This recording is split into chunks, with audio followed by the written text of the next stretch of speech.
Yes, I have a couple of learnings. I started maybe 4 or 5 years ago to send signals to the company that I am available to go global.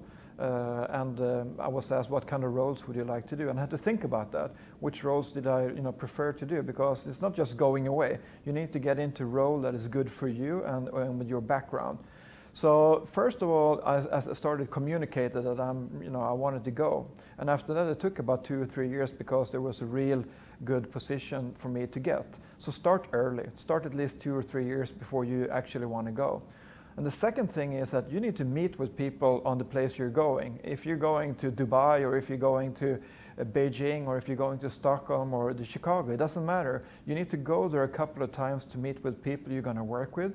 And you need to be very clear about, this is my strengths and my weaknesses, and don't just sell yourself on your strengths, because when you get there, it's important that people realize who you are, so you have not oversold or overpromised yourself, because then it's not going to work out, and your role might be the wrong one.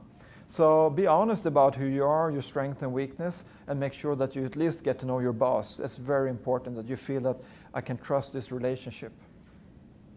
Yeah, I remember my first, I guess, kind of interview with the woman at the time who was the managing director of our Beijing office was on, it was Thanksgiving weekend, sort of the autumn before I moved out to Beijing.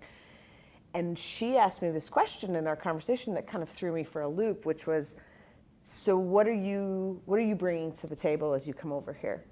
What are you going to contribute to China, to the organization, to the people here? And I just thought, I remember being caught off guard, because I remember thinking foolishly, I think probably kind of out of ignorance more than anything else, like, oh, this is like such a huge thing for China, because I'm going to come over and I'm going to transfer best practices, and talk about hubris. But I think that it was such a great exercise to go through and question to ask, and for me to have to answer, because you do have to think about the pursuit of global experience as kind of a mutually beneficial experience.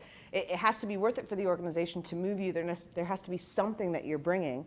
And by the way, I believe in all exchanges there is something that people are bringing, but it's a really, really good thing to explore before you start to pursue opportunities. And I think it's good to explore for 2 reasons. A, it demonstrates a level of maturity and thoughtfulness to the people that you're talking to about the opportunity. So if you're looking to go to London or to go to Singapore, you've demonstrating to them that you've thought through both sides of the equation. And I think the other thing is, it actually helps you narrow down what you want to do.